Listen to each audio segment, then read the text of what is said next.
এখন দেখবেন স্বাধীন বাংলা টিভির সংবাদ।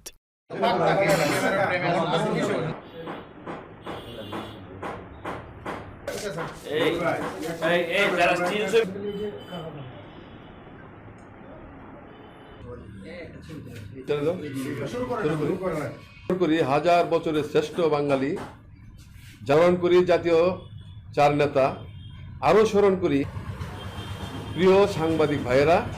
আসসালাম। প্রয়াত সাবেক দুইবারের সংসদ মুক্তিযোদ্ধা আহমদ হোসেন জনগণের জয় হবে সাধারণ মেহনতি মানুষের। বন্ধু বাংলাদেশ চিরজীবী হোক। ধন্যবাদ আনতে এটিএম ফয়জুল সিরাজ জুয়েল।